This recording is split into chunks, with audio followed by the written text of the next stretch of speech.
Xerox has supported basic research in linguistic science since PARC was founded in 1970. This research has made many conceptual and technological contributions to both theoretical and computational linguistics. It is also increasingly important to Xerox's long-term goal of helping people make more productive use of information-rich documents. For example, chart parsing and active chart parsing, standard tools in modern natural language analysis, were first perfected at PARC. We also originated attribute value structures to represent abstract linguistic properties, and these have since spread to many different theories and systems. We introduced declarative constraint-based concepts and methods for describing attribute value structures in the form of functional unification grammar and lexical functional grammar. These two related linguistic theories have had a broad influence on both theoretical and computational approaches to language. Our basic work on finite state morphology has transformed the view of computational analysis at the word level. It has also demonstrated how abstract mathematical results can be directly incorporated into successful commercial products. The chart data structure was first introduced by Martin Kay in 1967 to simplify the design of efficient natural language parsers. Ron Kaplan specialized this approach to active chart parsing for context-free grammars. This produced a new class of easy-to-implement yet very flexible parsing strategies. For example, it became easy to include both top-down and bottom-up strategies in the same system. This work has made it possible to formulate explicit computational models of human sentence processing abilities. Each of the words in a sentence contributes a small amount of information about the meaning of the whole. We introduced attribute value representations as the most suitable data structure for incrementally combining this sort of partial information. We also defined the information merging operation of attribute value unification as the fundamental mechanism for interpreting partial constraints. This produced a declarative paradigm for linguistic analysis that has inspired much of the current work in computational linguistics. Ron Kaplan and Joan Bresnan developed the theory of lexical functional grammar to combine these mathematical and computational mechanisms with modern syntactic and semantic theory. Lexical functional grammar has been used by scholars around the world for the theoretical and descriptive linguistic investigations of many languages. A few of the languages it has been applied to are Japanese, Chichewa, Spanish, Korean, Dutch, Basque, Walburi, Navajo, English, German, and French. Our work on linguistic theory and linguistic description has always been coupled with the design of algorithms and the mathematical investigations of their properties. Recently, we focused on reducing the average parsing time for sentences by means of disjunction solving methods that are specially tuned for natural language processing. Our algorithms systematically exploit the fact that most linguistic dependencies are local in nature.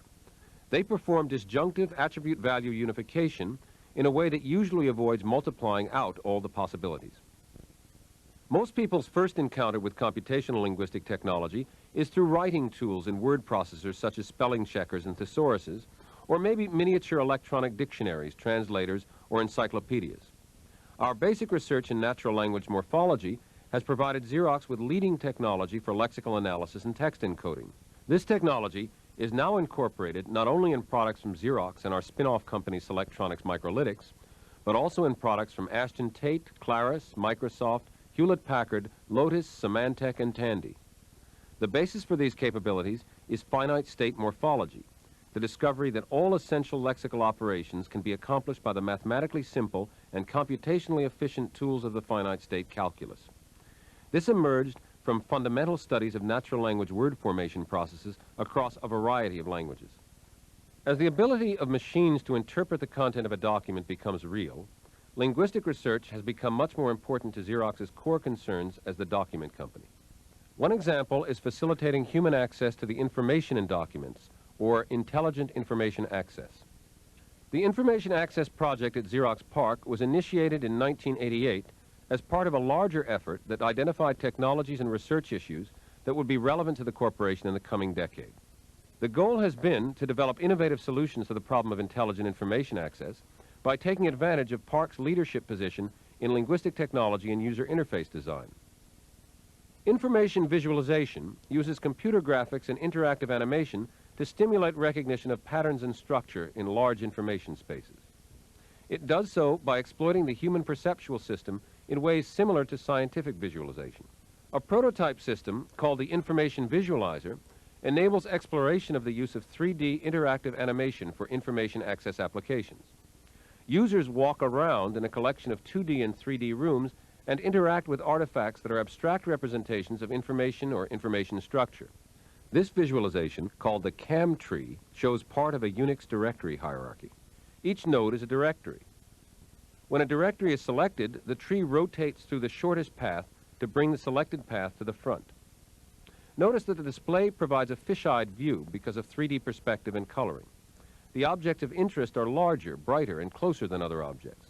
Search is done by popping up a property sheet and typing in a search parameter. The simplest search is to look for files with some string in the file name. The result of the search highlights the directories with matching files, showing the relative search scores with a red bar on the node. Standard computer-aided text retrieval techniques require words to be specified at the outset of a search. This is analogous to using the index of a book. If you don't know the words used, this is of no help at all. It is also difficult to discover the scope of a text through this means. Fortunately, in books, there's an alternative, namely the table of contents. To address this gap in retrieval technology, we've developed methods to automatically construct such overviews for unstructured document collections. For this example, we begin with a full text of Grollier's encyclopedia, divided only into articles. Here, we will examine the broad topic of space exploration. Our fast clustering algorithms are able to interactively organize large document collections into topic-coherent parts. A subset of these topics may be selected to focus interest. These are then gathered together and reclustered to show a finer set of subtopics. Eventually, this process bottoms when the topics become small enough that their documents may be individually examined. Note that we've discovered two disjoint vocabularies used to describe space exploration, one by the United States and one by the Soviet Union. We would have had a difficult time finding both sets of documents with this standard technique.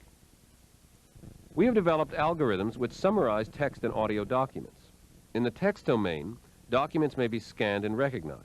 The text of the document is then analyzed to determine the most highly emphasized topical passages.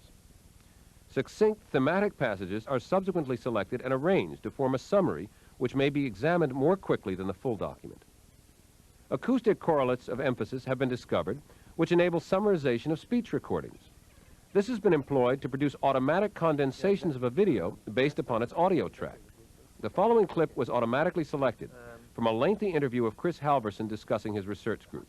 Our main purpose is to understand, on the one hand, the way language is structured, and on the other hand, ways in which you can use machines to discover that structure. And that's really the main thrust of the natural language group, I think, it's fair to say. For comparison, we now show a representative of what has been discarded. I was trying to impress him. And I think the most impressive thing I did was fall off the chair. Because it has one... it doesn't have 5 legs. No, it also has a loose wheel. Right, one of the wheels comes out.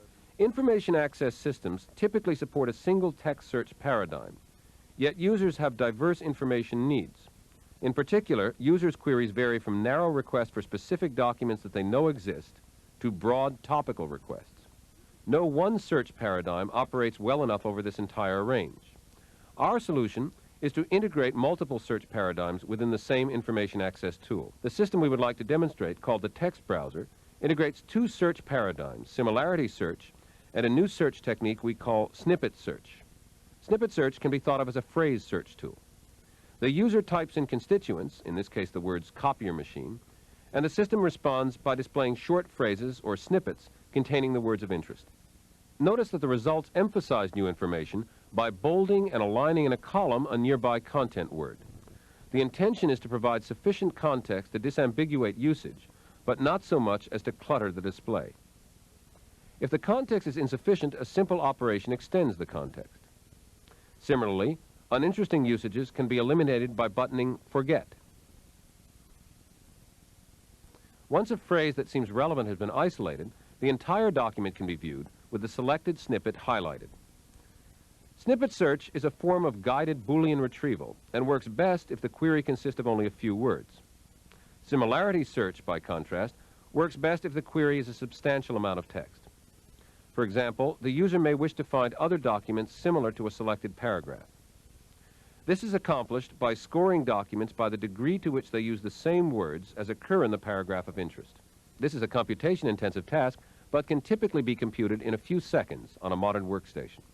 The result is an ordered list of documents in descending score order, the first 10 of which are presented to the user annotated with the words in common between each document and the query.